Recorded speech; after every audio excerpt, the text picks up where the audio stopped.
एक ऐसा घर जिसमें किया गया टोना और जो उसे छेड़े वो खुद खफा हो जाए।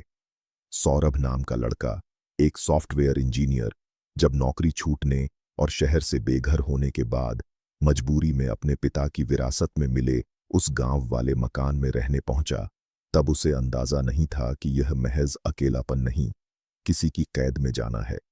गांव वालों ने कुछ भी साफ साफ नहीं कहा, बस इतना बोले, भाई साहब, वहां आप नहीं जाएं तो अच्छा है, वो मकान अब घर नहीं रहा।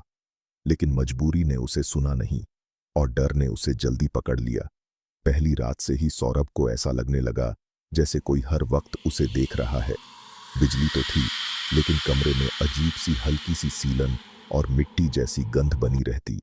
दूसरी रात जब उसने आईने में खुद को देखा तो कुछ पल के लिए उसकी आंखों की जगह काले गड्ढे थे और फिर सब कुछ नॉर्मल। वो समझ नहीं पाया ये भ्रम था या हकीकत, लेकिन उसके अंदर की ऊर्जा जैसे खत्म होती जा रही थी। नींद गायब थी, भूख खत्म हो चुकी थी। हर रात 2:30 पर उसके कमरे में रखे बर्तन अपने आप हिलते और फिर एक दिन उसने देखा उसकी छाया दीवार पर अलग चल रही थी, जैसे वो उसके साथ नहीं बल्कि उस पर हंसा। सौरभ को ऐसा लगने लगा कि उसके आसपास कोई है। उसका फोन बार बार हैंग होता, कमरे में से बासी खून जैसी बदबू आने लगी थी। फिर अचानक जब वो रसोई में गया तो उसने वहां पुराने नींबू, राख और लहसुन से भरी एक थाली देखी, जिसके पास एक पर्ची पड़ी थी जिस पर लिखा था, बंध चुका है तू, अब तुझ में है वो। अब वो घर से बाहर भी जाता तो वो डर साथ जाता। हर बार पीछे से लगता कोई साया उसके साथ चल रहा है। हर बार वो मुड़ता, कोई नहीं होता, लेकिन उसकी सांस तेज हो जाती। एक रात जब उसे ऐसा लगा जैसे उसके गले पर किसी ने हाथ रखा है और वो चीख नहीं पाया, तो उसने अगली सुबह पास के एक पुराने पंडित से संपर्क किया। पंडित ने उसकी आंखों में झांका और बस इतना कहा, तू इस घर में रहा कैसे? अभी तक जिंदा। वो जगह अब जमीन नहीं रही, वो एक टोने की चौकी है। सौरभ फूट फूट कर रो पड़ा। उसने कहा, बाबा, मुझे बचा लो, मैं मरना नहीं चाहता। पंडित ने बहुत चुप्पी के बाद कहा, मैं कोशिश करूंगा, लेकिन याद रख, तुझे भी इस प्रक्रिया में खुद की हिम्मत दिखानी होगी, वरना यह बंधन मुझे भी निगल जाएगा।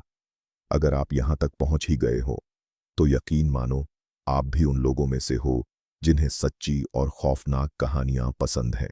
तो प्लीज हमारे इस चैनल storytime2.o को सब्सक्राइब जरूर कर लेना, क्योंकि अगली कहानी और भी ज्यादा डरावनी होने वाली है। पंडित ने रात 12 बजे घर में प्रवेश किया।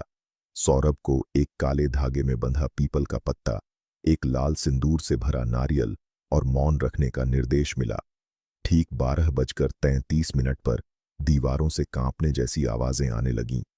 घर का तापमान एकदम गिर गया, जैसे बर्फ का फ्रीजर खुला हो। तभी पंडित चिल्लाया, मुझे मत रोक, ये लड़का बंधा हुआ है, पर तेरी शक्ति अब खत्म हो चुकी है। लेकिन जवाब में आई वो आवाज जिसने हर शीशा चटका दिया, तू नहीं बचा पाएगा, यह अब मेरा हिस्सा है। सौरभ बेहोश हो गया।